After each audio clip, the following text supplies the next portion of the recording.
So that's very exciting. Thank you guys all for showing up. I know this is a topic that is super important to everyone right now, is what can we do to lead generate and to make it feel authentic and to make it feel good. So what I'm going to share with you guys today is a PowerPoint presentation that was given to me by one of our National Association of Realtors Young Professional Network Advisory Board members. So what does that mean to you guys? That they are, the association is NAR, so that is not the local association like Palm Springs, PSRAR, or California Desert Association of Realtors. And then above that, you have the state, which is California Association of Realtors. And then above that is national, so the National Association of Realtors. And you guys all pay your dues into that. And one of the things that they've put together is an advisory board for the Young Professional Network, and their focus is to help people who are under 30 in the business, or who are getting into the business and just getting started. So one of the beautiful things about being a part of that organization is that they share all that information with me, and they've put together this slide deck that has 19 slides of what you should be doing as a newer realtor right now. And I read through it, and I got to tell you guys, this is not just for newbies. This is stuff that all of us can be doing. A lot of it actually kind of falls in line with the productivity and sales contest that we're having, because a lot of those activities are things that are in this slide deck. So I think after we're done with this, I'm going to send all of it out to you, make sure that you guys all get an email copy of it, and then I'm going to encourage you to go back through it and make a plan for yourself based on what you see here. But I want to also mention to you that the whole point of today is a mastermind. It's not for me to talk the entire time. So this is really going to be a place for you guys to unmute yourselves. There's 40 of us on the call, which is a lot, but I want you guys to feel free to either drop stuff in the chat. We're going to monitor the chat really heavily, and also make sure that you unmute yourself and talk, because this is a chance for you guys to share with us what you're doing out there in the field in a practical way that's actually working and feeling good for you right now. So I'm going to start by figuring out how to present this screen.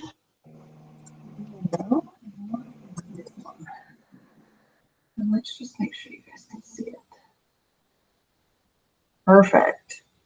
All right, and so this, the name of it is Quarantined Realtor Life, and they use this for a presentation for young realtors that they were doing at the national level. So I'm just going to kind of start with this and start from front to back. Dwayne and I reviewed it, and I think we both just said that it's everything that we've been asking you guys to do, and it's even more detailed instruction and some really great resources for you guys to be able to utilize and follow.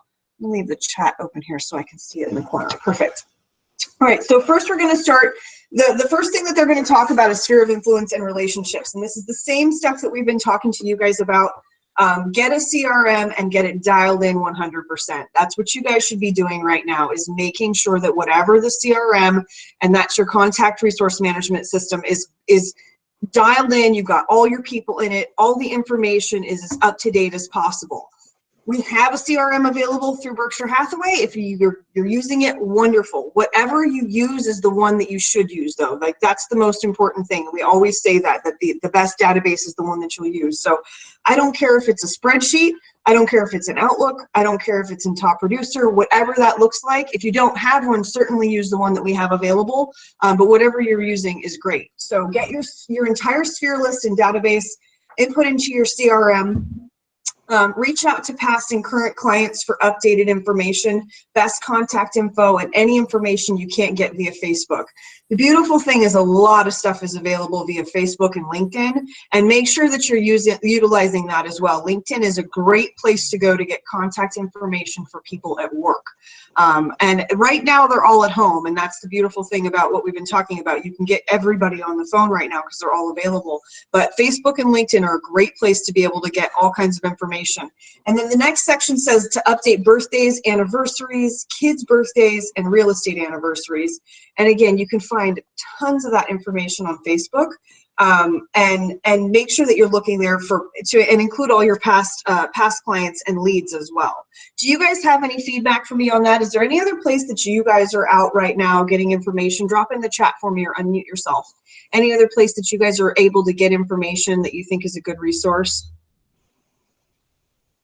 All right, and if there's anything, make sure you drop it in the chat for me. We'll go on to the next slide. So goals. This number kind of hit me because this is a number that I've used a lot, and it's 20 touches a day. It's really the number that we use often in order to, it's normally the number that most of us need in order to sustain our goals. So I want you guys to think about 20 different people a day that you're going to touch, a minimum of 5 phone calls. Most of them should be by phone right now. I want to say that minimum should actually probably be 15 or by phone calls right now. And the other 5 could be by social media. Normally we can say you get away with 5 phone calls because you can do 10 in person. But right now you can't do that. So I think it probably you need to take those 10 in persons and put them into the calls and make that 15, and then you can do 5 some other way. Modes of communication would be calling, texting, email, virtual meetings. And I want you guys to really think about virtual meetings right now for those client appointments. FaceTime, BombBomb videos, Facebook or Instagram Messenger. Marco Polo is another one that I'm hearing a lot about and that people are using a lot. So that might be one that you want to check into. And you want to make sure that the reason for the call, this is what we really want to get into, is what's the reason we're calling? Because if we're calling and saying, want to list your house, want to sell a house, want to buy a house right now, that's probably not going to feel real comfortable, and it's probably not going to get the best response. But all you're doing is really just checking in to make sure that you can provide value and be a resource. So just checking in to see how you're doing. Is there anything I can do to help you? Any needs that you have right now that you can't figure out? I'm having lots of phone calls and lots of conversations with people. If there's anything I can do to help you, I'm here to be a resource. Let me know how I can help. And then check back often. That's one thing that we say a lot, is that you can say that you're here to help, but until you actually offer up something of value, most people won't reach out to you. So make sure that you're specific about what it is that you're willing to do and capable of doing.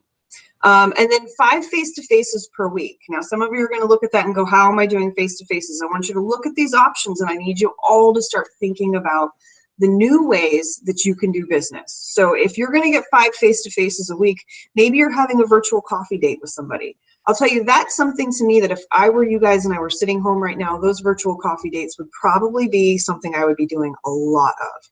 Because I can't go have coffee with anybody right now, but I can certainly do it via a Zoom meeting and maybe sitting on my patio in the morning. So just think about that. And also think about, if you're going to be doing these virtual meetings, think about your setup. Think about what the background is and maybe play around with it and practice it a little bit so that you have something appealing to look at in the background, and kind of creating a little bit of a space for yourself that's just comfortable and feels good and maybe feels professional as well. Virtual happy hours. We know a lot of people are doing virtual happy hours right now. Virtual dinner, lunches. I think that's a great idea too. Right now, we are not able to do lunch with people. We're not able to break bread, and that's something that's normally pretty important to us in this business. We do a lot of business over meals, and so if we're not able to do that right now, the beauty of it is it doesn't cost us anything because we're eating at home, but you're able to sit down and share a meal with somebody, have a lunch date where you normally would meet somebody. You're still able to do that. So start thinking about doing those things. It's something you could do for a client that might make them feel really special, that you wanted to take the time to be in front of them and be face to face. And then handwritten notes, 5 per week. I think this is still a really good way to communicate with people. It's also a great way to deliver things. If you wanted to, let's say, deliver a gift card to somebody, or you wanted to, whatever it is, to let somebody know that you're thinking about them, put it in a handwritten note and put it in the mail to them and let somebody open that up. I think right now that could mean a lot to someone. So just think about that as something you should be. We always talk about handwritten notes and that we should be doing those all the time. But if you don't do them all the time, think about doing them right now. It could mean a lot, especially to somebody who's in the demographic, maybe that it's important to them. I know for my mom, it's very important to her to get cards from me. I live a block from her, but she likes me to send her a Christmas card. She likes to get a birthday card in the mail. She sends birthday cards to me in the mail often. I get a card for almost every holiday. That generation, it's a very important thing to her to get something like that. So it could make a big difference in someone's world right now. Client events, 1 per month. Again, a virtual cocktail hour with a bartender. I don't know about that one. Yeah, that's a YPN idea, I'm not sure. Virtual cooking classes, virtual yoga class, etc. I mentioned a virtual yoga class for our office, and we are certainly doing one. We're doing one at the state level tomorrow. Actually, there'll be a virtual yoga class that they're going to do, so that will be interesting. And I'm happy to give you guys any pointers off of some of the things that I see out of that class. But think about doing.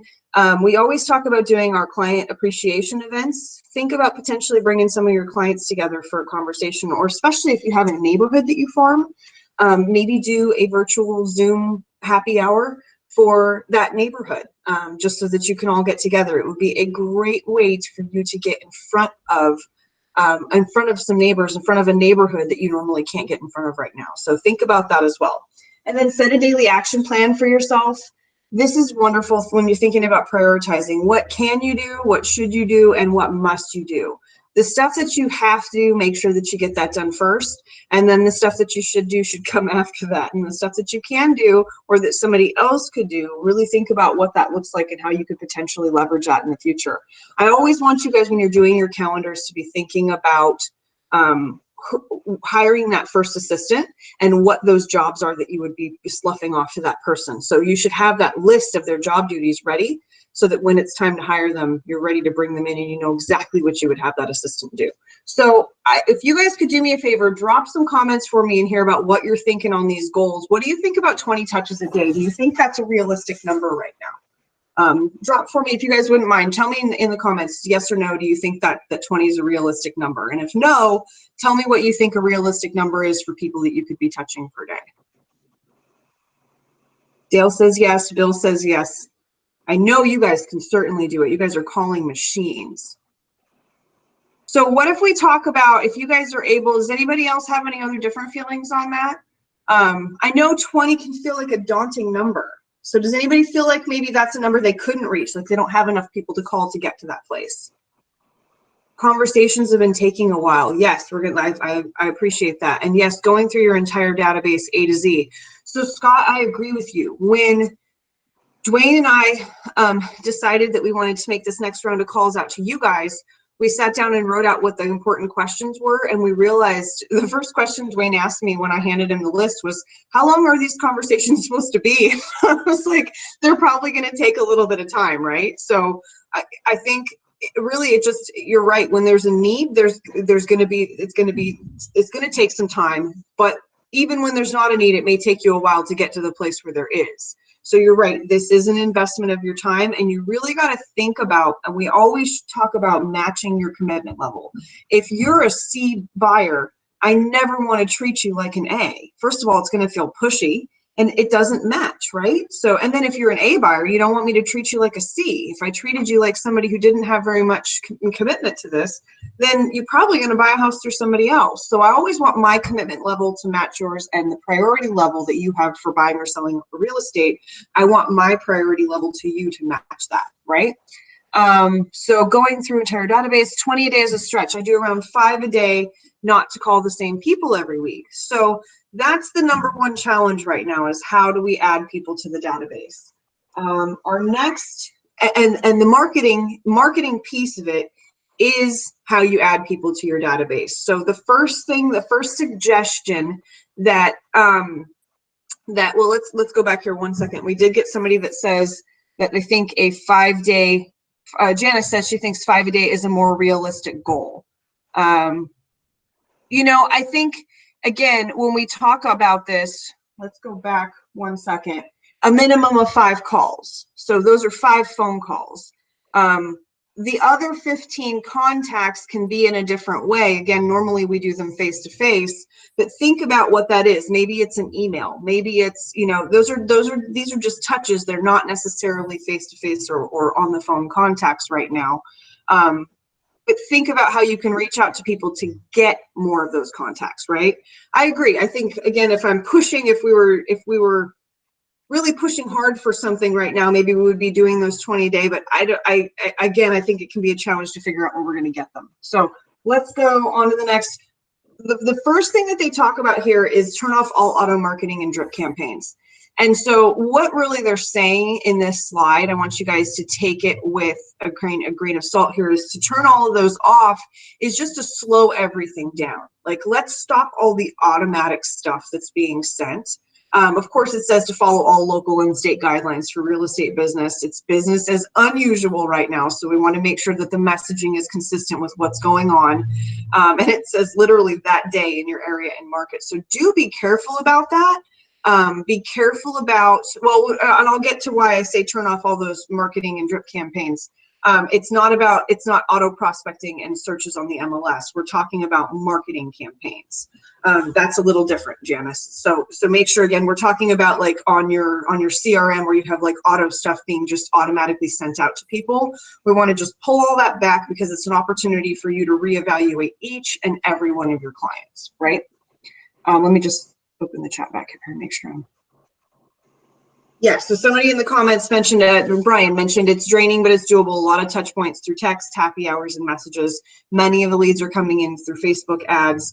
Some clients still want to get listings. Yes, we talked about that. Drip campaigns to sphere, turn off drips, blank leads is okay. Yes, I agree with that. Let's go back to this real quick. Make sure that all messaging is consistent, provide facts, do not spread fear, talk about numbers, active listings, pending, sold in the last 24 hours. Or even, you know, I think for our market in the last week, I think it would be really beneficial to be sharing with your clients what's been happening even in the last week, in the last month. Letting them know some of those stats, like we had 14 cancellations in the last month, but we had 29 last year this time. Letting them know what that is, letting them know even what some of our numbers are, like what some of that volume looks like, that even our sellers didn't necessarily ask us to pull all these listings off the market. We had some cancellations, we had some listings come down, but we did have a lot of those escrows that still continue to go through. So consumer confidence is high. Having those kind of conversations where you actually can speak intelligently about what's going on and not leading in and not leaning into that fear and spreading some of those other negative things, making sure that we're keeping it really positive in the conversations. Hopefully you're getting lots of content from our meetings every day that's super positive that you can use to spread. So let's talk a little more about providing value to the community. So somebody Brian, your question is poignant. I'm going to go back and read it real quick. Which marketing methods are actually working right now and converting leads? Let's talk about this. So providing value to the community, that is the #1 place where what I'm hearing from, not just at the state level, because I've been talking to all of our young professionals across the state, but across the nation as well, hearing what's going on in DC and Texas and all these other places, Chicago as well. What they're talking about right now is the place where the agents, what they're leaning into is providing value to the community, local places to go for curbside delivery, knowing which restaurants are now selling retail, courses you can take online for free, things for kids, stuff for kids to do for parents that are just going insane, virtual field trips, education for peers, home projects, all kinds of stuff that we can be resources for. We just need to know where to direct our clients to go when they have these challenges. So I think really what I'm hearing is we need to be reaching out to our clients, asking what the challenges are that they're seeing and finding answers for those. So whether it means creating some sort of a list to give everybody with the restaurants doing delivery, or what does it say? We're feeding lower level workers at Desert Regional tomorrow. Oh, that's a great idea. I think that's just absolutely wonderful. There's another restaurant locally, I shared it on Facebook this weekend, has been doing that, feeding, they're part of Operation Feeding the Front Line at Eisenhower and taking care of people that are you know, on the front lines. All that stuff right now is just great ways that you guys can be a part of your community. It's stuff that you can do. And again, as long as it's authentic, as long as it's something that feels good to you, go do it. And then it doesn't necessarily mean that you're putting it out there saying, now, you know, buy a house from me. It's just you being an authentic part of your community that you're sharing with other people that you're doing right now. Another thing that we're talking about is blogging or vlogging, video logging. I think a lot of what you guys are doing, some of the posts that you guys are doing with video of you sort of walking through your neighborhood and showing what's going on in the area, or just showing the beauty of our area right now, are really uplifting. So I would suggest you keep doing those because you're getting great traction with them. Those posts are going lots of great places. And I think some of our other agents are doing some really good stuff with video right now. So that's not a bad place. Not a bad place to look to for something like that. Update all profile, bio, contact information, and headshots on every platform. This is the time to go through your Instagram account, to go through your Facebook account, LinkedIn. What are the others? Just go through all of them. You should be going through all of those accounts, whether it be well, even you've got Snapchat, LinkedIn. What else do we have on here? There were some other ones I thought. Anyway, go through all your profiles and be updating those profiles. Make sure that you get the most updated headshot in all of those places. Create consistency throughout all of those platforms. This is the time that you guys should be doing that. Marketing graphic ideas. This is another one that I thought was really interesting. Create graphics and images for current and future content. When we talk about doing a marketing plan, what happens is we'll put a piece together and we do it once in a row. And we all know that marketing does not work when you do something one time, right? Not in this business, not in really any business. So think about what you guys can be doing to create a marketing plan for yourself for the next 12 months. Really what's working right now is getting on the phones with people and just having conversations. And yes, it takes a lot of energy. It takes a lot of time, but it is what it is. That's what we have in front of us right now. And getting yourself set up so that when people are ready to get back out there again, that you're the one that they think about, right? So some of the graphics and images for content that you guys can put together is 5 tips to get your house ready to list your show. That's one that's going to be important right now. Maybe some things that you can share with people that they need to do right now that they may not have thought of before. Things to do to increase the value in your home. Maintenance tips for homeowners. Home organization. I'm not familiar with At the Home Edit, and that one I didn't have a chance to look up, but it's you should probably take a look at that one. All of the stuff that these guys have put on here are tried and true things that they're using that are working for them. So any of the things that are suggested in here, I certainly would look up and just take a quick glance at. Tips for first-time home buyers and sellers, definitely something that I think we're going to have a whole new wave of home buyers. And I think the more we can do to be educating our home buyers right now, the better off it's going to make the easier it'll make our lives in the future. And then buying versus renting, how to prepare for that. And even we talked this morning, you guys heard with Brian, we were chatting about mentioning that if you're looking for an alternative to your current mortgage solution, that's something that you can reach out to us and help with. Some agents are even doing virtual home buyer seminars. So I think this is something you guys really need to stop and think about. I'm going to just sort of slow this down here for a second and not buzz through this so fast, because without being able to get in front of people, it's really hard to meet new buyers right now, right? We all know that it's hard to even get our listings in front of buyers to get them to be able to look at. So what are we going to do to be able to attract buyers? Sellers are one thing. Like sellers are they have a home with a physical address, and that's generally what we use to track them. But the buyers, we normally bring them in by doing open house, and we just can't do that right now. So a virtual home buyer seminar would be a really good idea for you guys to put together. And the beautiful thing with something like this, guys, is you put it together one time and you have it forever, right? You just update it, you modify it, you change as things go. And you modify it with whatever's going on in the market. So for your home buyer seminar, you're going to have a lot of people out there thinking about buying a home before this, and will need to buy homes after this is all over. And so prepare and guide them to make the best decision while you have their attention. Partner with a lender, title person, inspection, insurance company for more information. That's a great idea, is to get yourself partnered with Todd from Axia or with one of our title reps, and have conversation with them, or even with escrow. Have Mary Stevens with escrow come in and do a little piece for you on what they need to know before getting into escrow and what it takes to have a successful escrow. These are all things we can put together that you guys can even record and put up on your own YouTube channel, so that you have this available or have it ready to be able to email to somebody, so that when a new buyer does come around, they're able to watch this and get the benefit of having been there, even though they weren't. Has anybody ever done a seminar? And I'm going to check the chat while we're doing that. Is there any way for us to put a buyer presentation PDF together, customizing it to our branding? Yes, absolutely. The marketing department can help you with that. They customize, they're able to help create customized buyer presentations, listing presentations, the cover sheet for it. They do a really beautiful marketing presentation that's like the whole marketing plan for every listing. They can put that together for every one of those. So absolutely, they can do the same thing for buyers. There are also some on the VAC. Absolutely. I love to see that you guys are going there and looking at that. So any other thoughts on a virtual home buyer seminar? Anything else that you guys think you would do if you were going to put on a virtual home buyer seminar? Who would you want? Who would be the person, the number one person you would ask to partner with you on that? Drop that in the chat for me. While you're doing that, we'll just talk about this. It says to create a Facebook event to promote the idea. A lender. Yeah, absolutely. I think a lender is your number one partner in this. Yes, Todd from Axia. Good answer. Thanks, guys.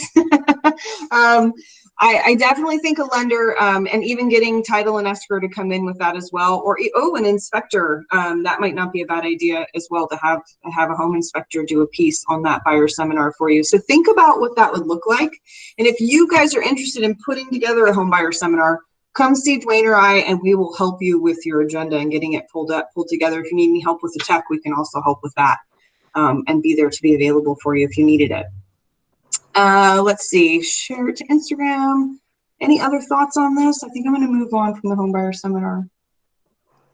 And then the virtual home seller seminar. This is another piece that might be a good idea. Might be a good idea for you to record and have available so that you can make it available in the future to somebody who might need to use it. I want you guys to give me, if you have any ideas on or thoughts on who you would want to partner with on this one as well, drop that in the chat. And we'll just kind of go through this slide. So you're going to use your home as an example for a walkthrough. You could also use the office if you needed to use a space, if you didn't necessarily want to use your own home, or a listing if you had a client's permission that was a vacant listing. We probably want to be real careful with that right now. But technically, if you were at your home and sheltering in place, you could use your own home for this piece of it. Partner with an appraiser, stager, lender. I do like the idea of an escrow officer for this one as well. Yes, absolutely, Dale. Talk about the selling process and what to expect. I think that's a great conversation. As a matter of fact, what you might do if you had a client who is just somebody that's really good with being on camera, you might do a Zoom meeting and record the Zoom meeting and record the conversation between the two of you so that someone else could see it. If you happen to have one that's a good conversation, it might not be a bad idea to do that. But talking about the selling process, what to expect, what to prepare for, talk about statistics. It's a good place for you to put some information in about the brokerage too, because a lot of times when we're there at the listing appointment, we're talking about all their needs, and we don't always go over some of the tools that the brokerage has available, but that might be a good place for you to put that information. The average MLS or days on market for the area and other list to sell price ratios, average MLS days, all that fun stuff. Talk about how you can help them move forward now, virtual walkthrough. What I want you guys, this is the one that I really wanted you guys to give me some input. So if you were going to take a listing right now, what are some of the things that you, just briefly, what are some things that you would be telling the seller to prepare for? What are some things that you would be, that are different than 30 days ago or different than 2 months ago that you would tell a seller to prepare for now? Can you guys drop some comments in the chat for me? Remember, this one's supposed to be interactive. You guys are supposed to be masterminding on this too. Bring attention to the rules around the PEAD. Different occupied or unoccupied? Absolutely, absolutely. Yeah, I think we definitely need to be having that conversation. I think I just shared with you guys the other day that I had that buyer that wanted me to touch all kinds of things in the house and wanted to come out and look at it. And we really had to just slow down and say, before we do any of that, Mr. Buyer, let's just sit down and have a conversation about how this is going to work so that everybody understands before we move forward, right? Accurate pricing is more important than ever. Absolutely. And knowing the numbers, knowing the market. Now is the time that you guys should be really setting yourselves up to be practitioners of this business. If you don't know the MLS, now's the time to be learning it so that you can really understand what those numbers mean and know when the listing count in the city is dropping or in their area is dropping or when days on market is going up. Or those are all the things we need to be watching for right now so that we can sort of see what the changes are that are coming in the market, and making sure that, yes, you're really tight on that pricing and you know what's happening. So let's talk if occupied sanitizing before and after showings, virtual opens and showings. Exactly. So that's another thing when we're sitting there chatting with those sellers, we need to share with them sort of what the new things are that we're doing, that we're now doing virtual showings. We may be, when you have somebody that says they want to hold off until after this is all over, the question to ask is, how does that serve you? What does that do for you? Well, it protects my family. Okay, so what's the concern with protecting your family? Well, we don't want anybody in the house. Okay, so what if you could have your house listed now and get it sold without anybody ever coming in until you had an accepted offer? Would that be acceptable? Yeah. Okay, then we should set an appointment and talk, right? That's how that conversation goes, because we're trying to, if somebody says that they want to hold off for whatever reason, it could be a totally different time and have nothing to do with anything COVID related, that they just want to hold off for any reason. My question is always going to be, what does that do for you? There has to be a reason that they want to do it. And if I know what the reason is, I can help them figure out if that reason really is a reason or not, right? And so that's why we asked the question, because what he wanted to accomplish was nobody coming in the house. Well, what if I could accomplish both goals of you selling your house and nobody coming in the house until after you had an offer and only one party came through? That would be acceptable. Then maybe we should at least have that conversation. If not, that's okay too.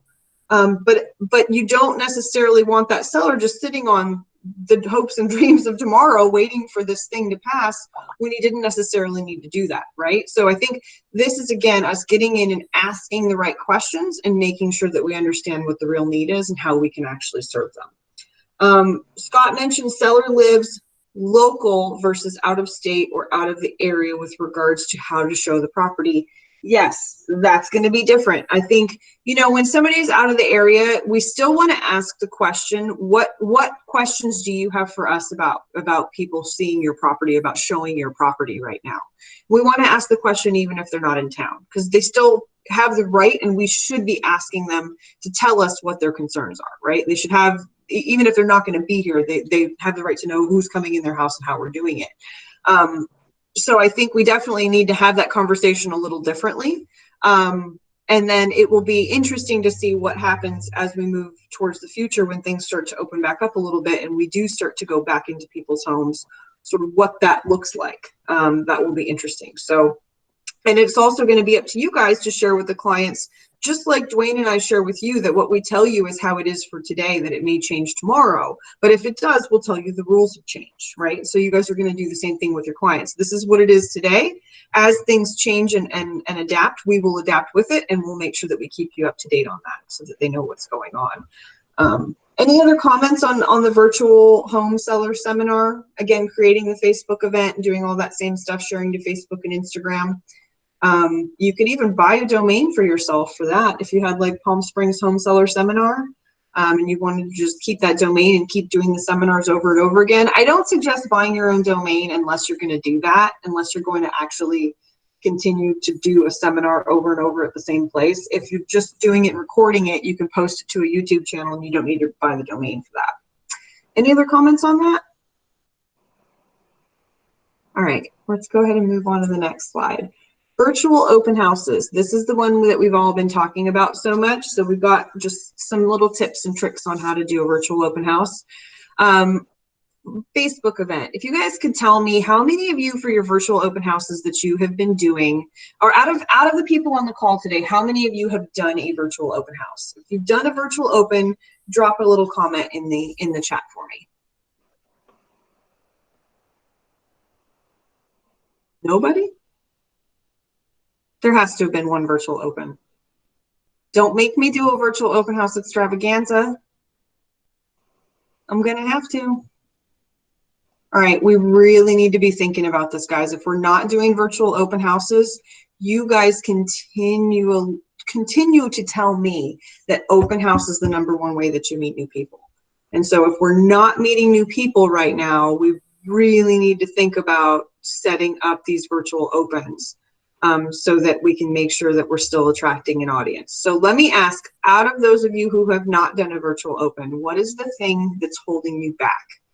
If anybody is willing to share with me, I would really appreciate the feedback. Is it not knowing who to invite? Like, what is it? What is the thing that is stopping you from doing a virtual open? Is it lack of a listing?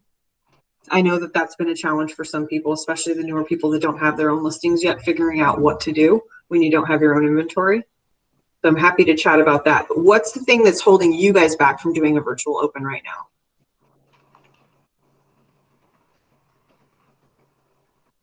Nothing? Gotta be something. Oh, come on, guys. You gotta help me out here. Well, let's talk about what we're gonna do to do virtual open houses, okay? We're gonna first off create that Facebook event. I will tell you it's a really, really good There are a lot way. of comments in the message bar. People are answering your question. You're not seeing the... Oh, no, I'm not. What happened? Oh, I get it. I'm sorry. It was stuck. Got it. Okay, thank you for unmuting yourself and saying something. I appreciate it. Okay, so I'll scroll down now and see them. Okay, unclear as to actually how to do it. No listings to show. Don't know how. Oh, this is much better. Thank you. I was like, what happened? Okay, so we did have some people that say Lucas did one. Great. So Lucas, we want to hear about how that went and tell us what was the result. And who did you invite? We definitely want to hear that. Jim did too for a couple other agents. And Jim, I know you were one of our people that had a challenge with you were new in the business and you didn't have any of your own listings. So if you're on the line, Jim, still unmute yourself. And I'd love to hear, tell me a little bit about how you did those virtual open houses. How did you go about getting the listing content in order to be able to film?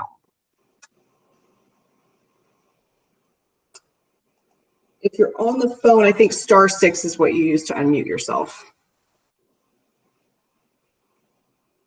And Brian, you mentioned you don't have a listing. No, I've done it. Just before all this came down, I did a lot of open homes for other agents. Right. But, it's hard to find anyone that the seller wants to, because I have to go in and film. Right. And I haven't been able to get an agent or a seller to allow me to go in and do that. Right. It definitely can be a challenge. And they're not for right now. They're not for every property. So I'm not necessarily. No, I think that we should be doing them whenever we can, but we definitely have to look at all the challenges and make sure that it's appropriate.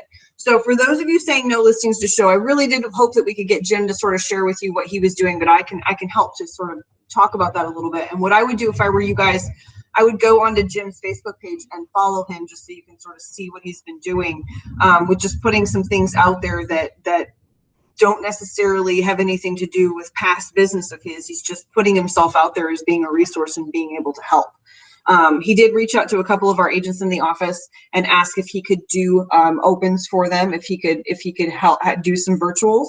And he got a good response. I thought it was interesting. So Janice asked how to attract enough people to attend. That's the one thing that I think is the part that holds most people back. The thing that holds most people back is not knowing who to invite, right? So the next step that we have on the slide here is to say that it says not all of your realtor friends. That's not who you want to invite to these virtual opens. What is a good idea is to invite people who live in the neighborhood.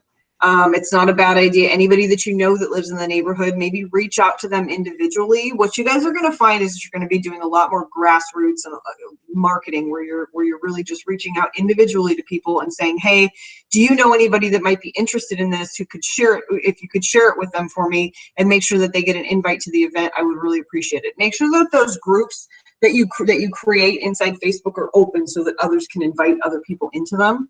I think one thing about virtual open houses, just like regular open houses, you get a lot more leads than during the actual open. If you just post it on Facebook and create a Facebook ad, record it, that's where your leads are going to come from, not necessarily who you invite to the open house.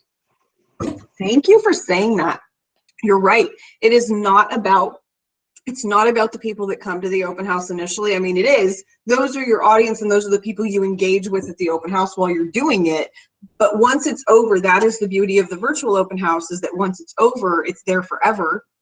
And people can see it, and you could even have a viewing party or a watch party later. If you get, let's say, another big group, you could go back and rewatch it. If you look at Facebook, there's an option now for a watch party that you can create on your Facebook business page for any of the videos that you post. So that would probably be the next place that I would say, if you guys haven't done it, on your Facebook business page, go look at the watch party feature. And any videos that you post, you're able to do a watch party, and everybody in the group can come back and watch it later, and you can invite others to watch it so that you all watch at the same time.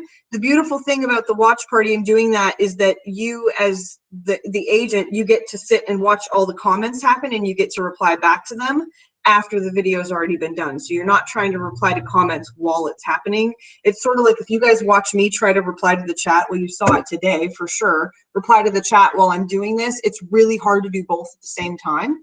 It's so much easier when you have somebody monitoring the chat.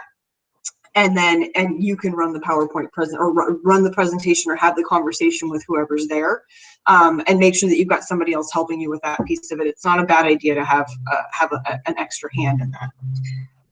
Let's see. I'm gonna go back to the chat here and just see. In my case, being new with no, Leland says with no inventory makes it very hard. Also, don't really know how or best practices. Is that Jim? Hey, I got it to work. Yay. Yeah. So tell us a little bit about your virtual opens. How did those go? How did those come about? They went really well. I contacted one of the agents who had more listings than he could do himself. Fortunately, he had 3 that were unoccupied. Mm-hmm. And so that made it easy going in. Mm-hmm. And what we did is I went into each of the different properties on a different day, and I videotaped it as the host. I did 2 sets for the agent. One un-Jim branded, and one where I narrated welcome to the open house, 2 bedrooms, 3 baths, and I gave both to the agent to do what they wanted, and I posted them on Facebook, and I got some pretty good responses. But it was easy because 2 were brand new, unoccupied, no one ever owned them or was in them, so it was easy to get in and not worry about COVID. Right. And the other one was occupied, but the owner hadn't been there for 6 months. Got it. Okay. So as you know, the video I sent you, I used gloves, I cleaned handles. I did everything before going in to make sure that everything was, even the unoccupied ones were clean. It worked out really nicely. I think the agent was happy, and I think they want me to do more now. So Lucas mentioned that he found a half hour was long and repeated himself way too much on the camera, was shaky. So I think that's the beautiful piece about this. And Jim, I want to get your feedback on it. We've been chatting for a little while now, and I want to say a couple of years, about agents that have been doing 15-minute open houses on Zillow. And what I mean by that is that in the summertime, when everybody, I should say in maybe August and September, when people finally start to slow down and coming here a little bit, we do open houses and we put them in the MLS for 15 minutes. And that means an agent in a weekend could do 4 or 5 open houses, or on a day could do 4 or 5 open houses, no problem. And the reason for that is that those open houses are not for people who are in town, because people aren't in town during that time. It's for the people who are looking at Zillow and Trulia, because the place that they all go on the app is the open houses. They still pull that up and they just see what's up and they run through it. So if you have 4 15-minute open houses that day, you're going to have 4 opportunities to get in front of that person. And they may not be here, they may be in Seattle or wherever it is that they're at, but those properties still get in front of them because they're still looking at the app as though they were in town. So think about that for what you guys are doing as you're doing these videos. You don't have to do a 30-minute video. It can be a 2, as a matter of fact, please don't do a 30-minute video, right? Lucas, you said it yourself. It was long, it repeated itself, it was shaky, it wasn't what you wanted. Do a really short video and put it out there, and just make that an event where you're available to take any calls for that 30 minutes. this, you guys, I want you to think about this. Like, think about what this could do for your business if you really embrace this practice. This could make your weekends completely different, right? This could put you in a situation, especially during the summertime, but right now when everybody's home, this is a great practice for how we continue to keep our business running during that time. And we've been doing this for a little while. It's been probably 3 or 4 years now that I've been having agents talk to me about doing 15-minute open houses, and you can do them that way. You just need to make yourself available to answer calls. And I really like the idea of doing the Facebook Live or the live video while you're walking through the property so that they can all see it. You're not suggesting we do 15-minute, like 4 or 5 virtual open houses while this is going on? You know, I think it's probably not possible, because I don't think you could get 4 or 5 places. And just like I said yesterday, like, you can't do all the stuff that we used to do because it takes a little bit longer in order for us to be careful enough to do it right? And so I don't necessarily think that we could get away with 4 or 5 of them, because in order to do it properly and to have the time and the response, I just think that's too much. I think you should all just start with 1 and do it for 15 minutes, put it up, you know, you'll play around with it and figure out how it works for you. The event can be longer, but you don't have to be on camera the entire time, right? It just means that you need to be available to take people's calls and answer. So no, probably not. I probably don't think that doing 4 to 5 of them in a weekend is necessarily the right way to do things right now. But that's just simply because I don't necessarily think that it's going to be very feasible. You know, you could, for all intents and purposes, but it probably isn't going to be super easy to do right now. Any other thoughts on these virtual open houses? Any other questions, or did I miss? I'm going to just go back through the chat here since we had so many that I missed. Attract people enough to attend. How to attract people enough to attend? Yeah, or enough people to attend. Yeah, I think, again, we don't have to worry so much about the initial group of people that are coming in. It's more about who's going to get the exposure to it. And then let's just see. Not a lot of listings. It's a new concept. It is a new concept, and we are going to have to try to figure it out. So best practices. Dale's question was, don't really know how, or best practices for doing them. Again, I think your best practices are going to be, don't invite everybody. Invite the specific group of people that are going to get use out of it. Maybe invite some specific agents. If you were to go in to our buy side program and do a search for any potential buyers who are looking for that type of property, and maybe get it out to those particular agents in our office who have buyers that are looking for what you're looking for, that would be another great place to go to find an audience for those. Again, putting it out there though, and then just starting to share it. Like, even once it's out there, if you find an agent that's looking for something like that, you can share it with them through that avenue without inviting every single person, you know, in the Palm Springs area. All right, let's go ahead and move on from virtual opens. And social, oh, wait a minute. I want to go back to virtual opens. The last one was giveaway for those who attend.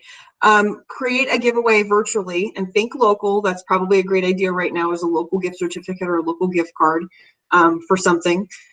And do a virtual giveaway. That's a great way to get people, if you want people to actually attend at the time, to say that like the cutoff time is a certain time to get people to show up. And normally you want to seed that a little bit and have some, you know, have a couple people show up for you and get involved with it. But that's a giveaway is a great way to get people to show up. Social media giveaway, create a contest for followers, likes, and shares.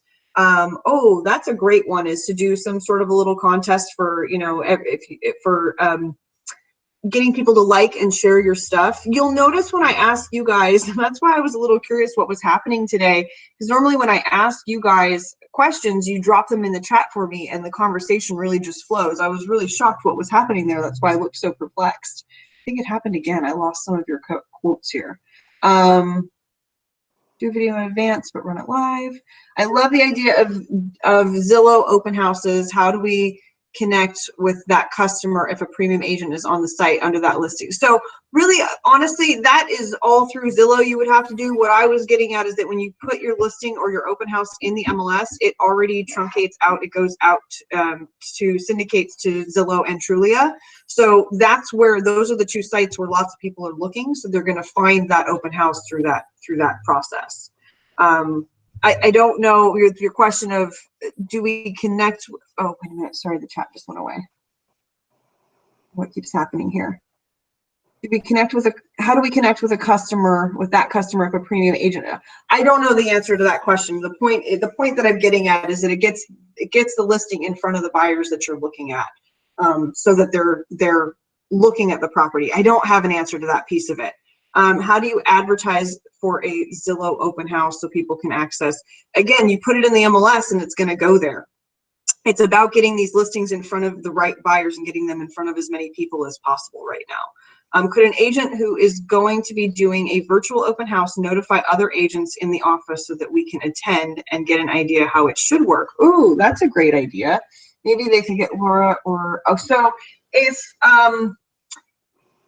yeah, I don't know the best way to do that. I mean, we can promote them throughout the office, but if I know of somebody who's doing a virtual open, I would be happy to invite you guys. You guys probably could within the office invite each other, but again, that's one thing you just want to be careful of, is if we're all inviting everyone to virtual open houses, we're probably, it's probably going to get old. I don't think that we're getting an overload of that right now. So if somebody in the office was doing a virtual open and wanted to invite everybody, I think that probably would be a good idea.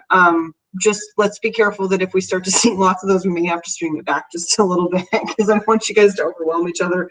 And because what'll happen is you'll stop looking at them. So we just want to be careful of that. That's why we say don't invite every realtor because when we all start sharing it all out on Facebook, it just becomes a place that we don't go to anymore. Any other comments on that? All right. Chris Weeder suggested that they are doing less than 30 minutes in the virtual open house training yesterday. Yeah, I agree. Hey, it really doesn't need to be that long. That's the beauty of this, is that you guys get to buy a little bit of your life back. All right. Oh, and the social media giveaway, they were talking about promoting through your various social media platforms, that you can have a video of the winner being selected, and you could even do that by Zoom, just a quick Zoom call with somebody. And there are randomizer websites, so if you want to take the list of names and put them into the randomizer, it'll choose the person for you. But Vicki Dawson always says this, that she always does a little wine bottle or some sort of giveaway at her open houses, and she doesn't give it to a random person. She gives it to the person that she feels is going to be most likely to be her next client. And it gives her an opportunity to build that relationship, build a rapport. So I don't necessarily suggest you give it to someone randomly. I think you specifically pick who you want that prize to go to, and I think you make sure that it helps you to engage in the conversation that you want to have with them. But that's my own little tactic on that. For the giveaways, think local and think helpful resource right now. That certainly goes a long way right now. Maybe we have a list of opens, virtual or otherwise, with price, size, and address. Yeah, you know what? Maybe Dwayne and I will talk about doing that for our virtual caravan on Wednesday. Maybe we can talk about a list of virtual opens that we can include. I think I like that idea a lot. Actually, I'm going to write that down. Perfect. Okay, great. Great idea. Thanks, guys. Virtual pop-bys. So let's talk about this for a second. We know we can't pop by anybody's house right now. Sorry, I'm reading the chat again because this list doesn't commit us to attend. Exactly. Yeah, we don't all have to attend to it. I like it. So sphere list. So for virtual pop-bys, who are your referral partners? Think about that and get your sphere list together for who you want the virtual pop-bys to go to. You can send digital gift cards for local places. So that's, again, considered a virtual pop-by now. Venmo a cup of coffee or a bottle of wine, or set a date to enjoy that, and set a date to enjoy it together. So someday in the future, you'll be able to get back together. That's lovely. FaceTime, Zoom for a coffee date, a wine date, a happy hour, etc., or drop off local food and quarantine kits, hand sanitizer, wine.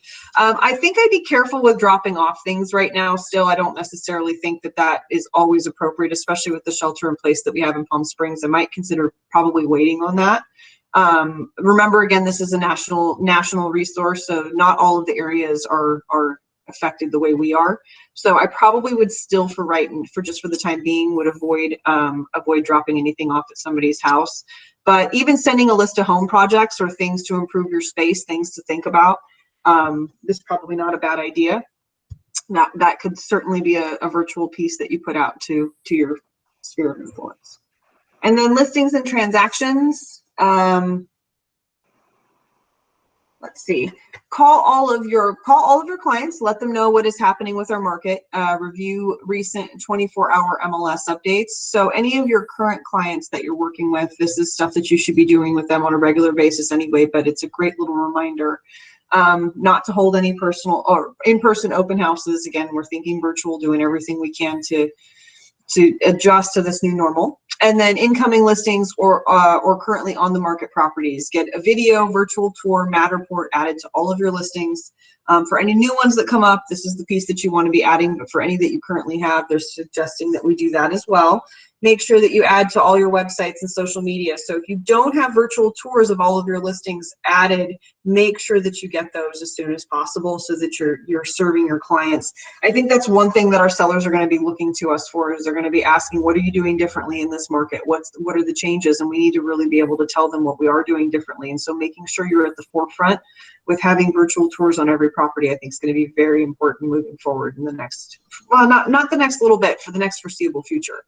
So do we research, and then do extra research on communities where your buyers are interested for when they're ready to move. So just getting yourself prepared and having that conversation with them. I think really making sure we're just checking in with sellers and saying, hey, we just want to check in on you, see how you're doing, see if there's anything we can do for you, and then just talk about fears and concerns. You know, what are the things that are keeping you up at night, Mr. Seller? How can I help you, right?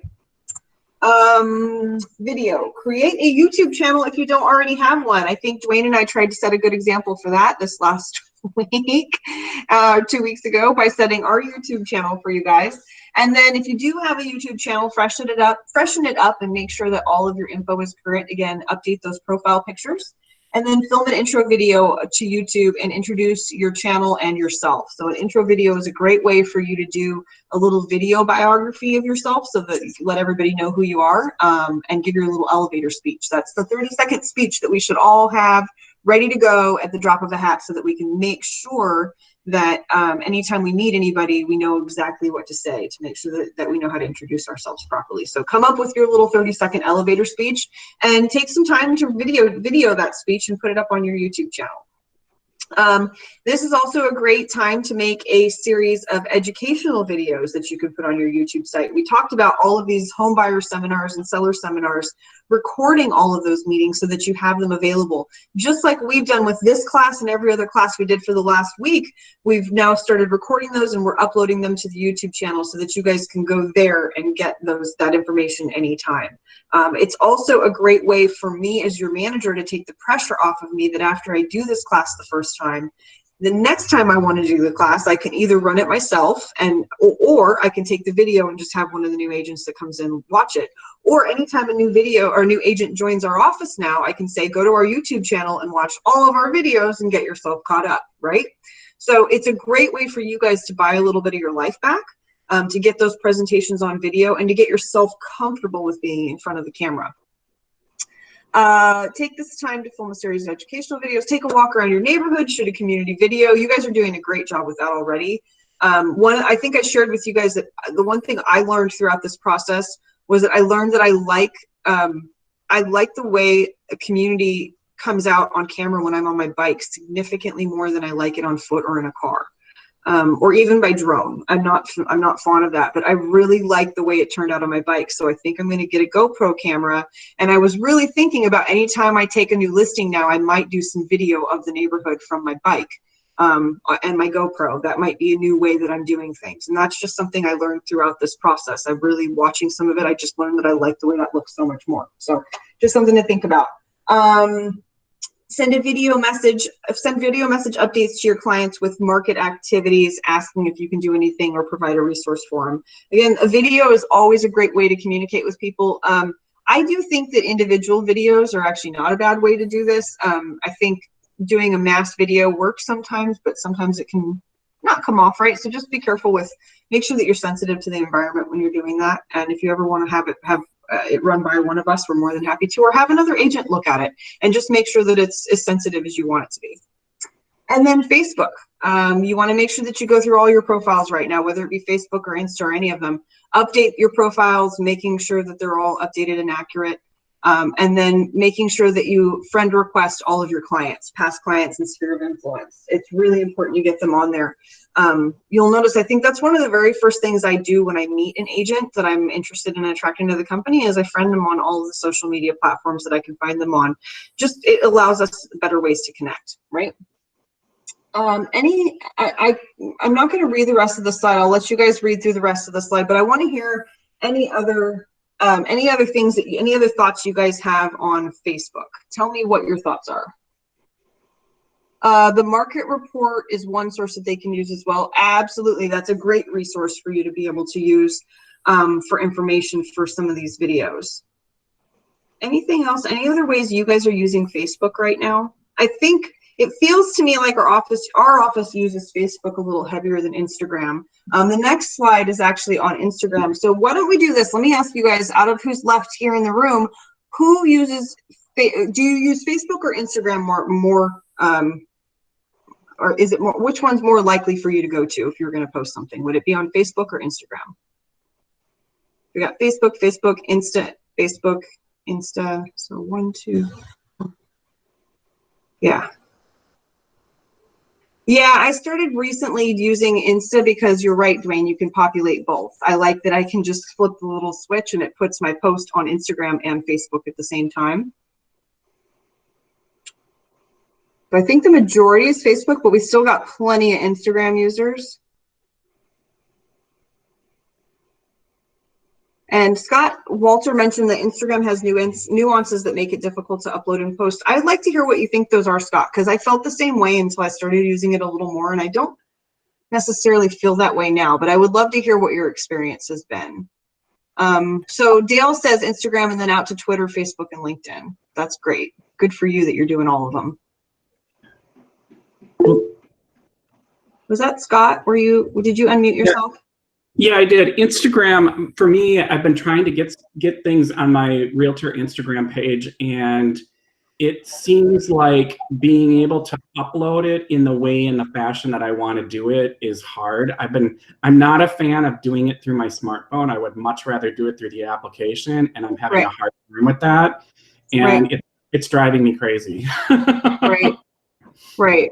So if there's somebody who's a guru at all things Instagram, I'd be willing to hear what they have to say. But I want to use Instagram more, but I find it limiting in what I can actually put out there. And I've seen other agents use it to a greater extent.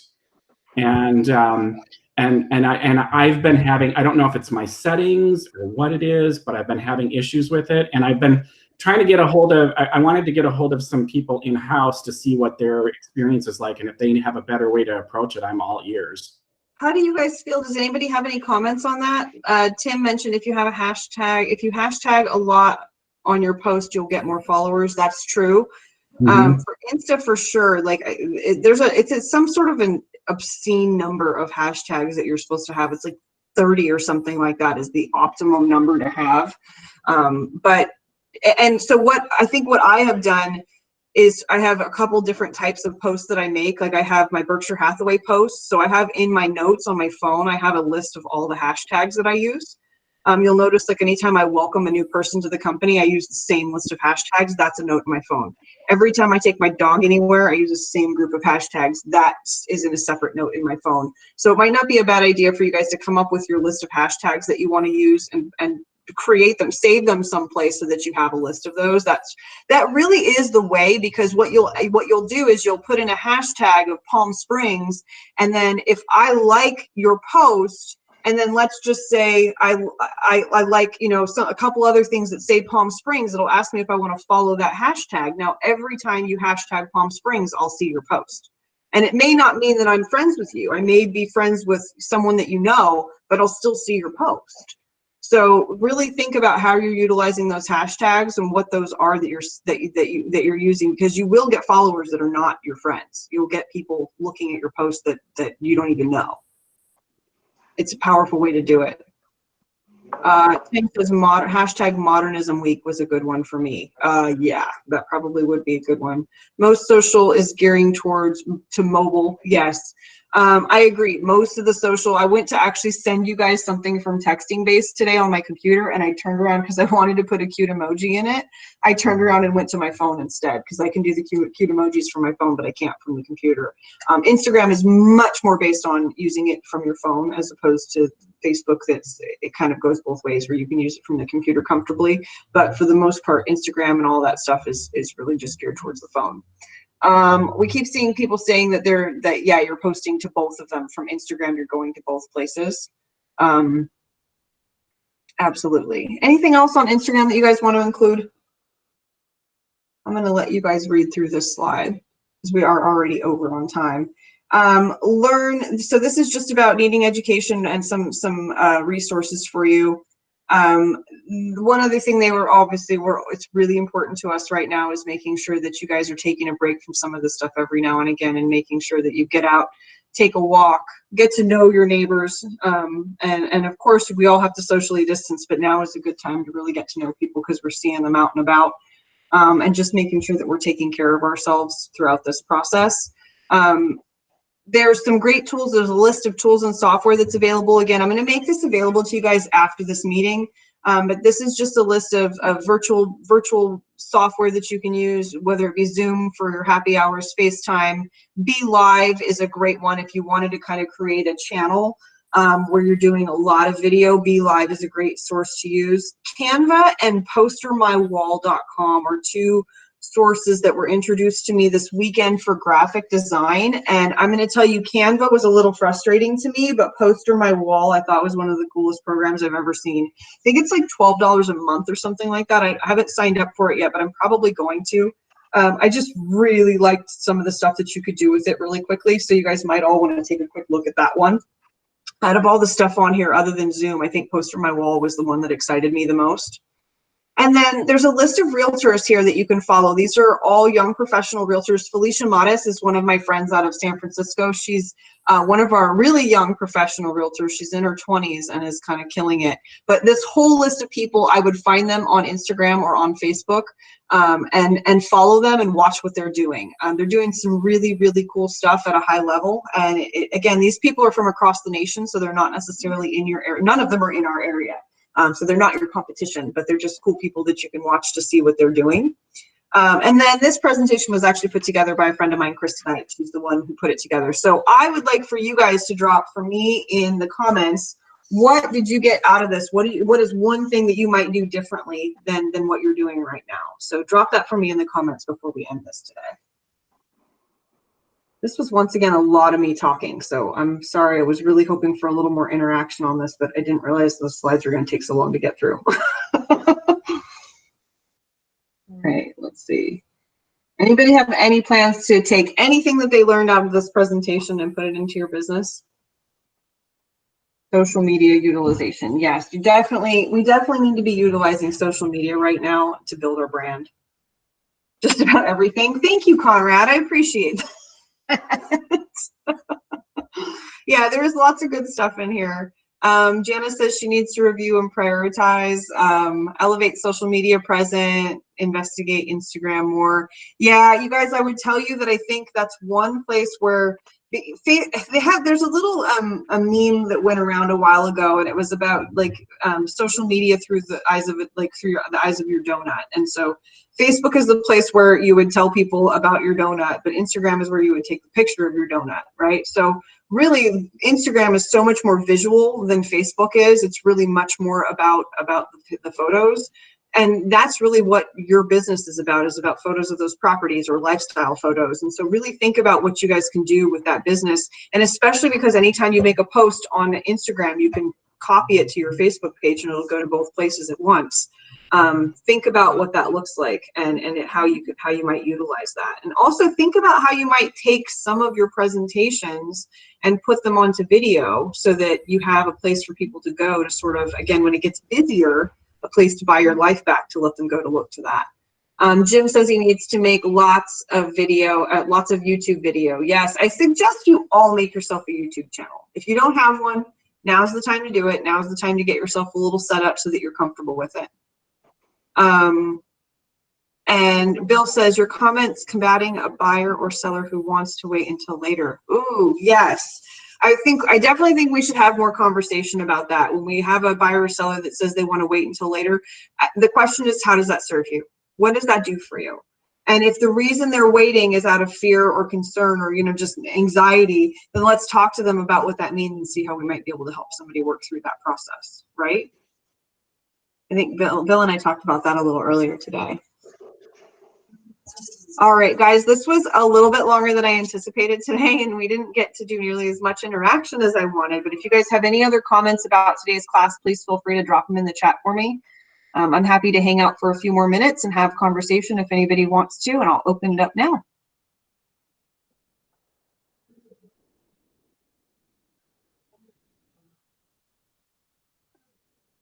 Let's see, what do I got?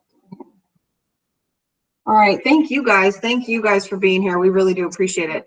I really hope you guys got something great out of this today. And so we'll go ahead and get that PowerPoint out to you as soon as possible, and we'll get the recording up on the YouTube site as soon as possible. You all have a great day. All right. Bye, guys.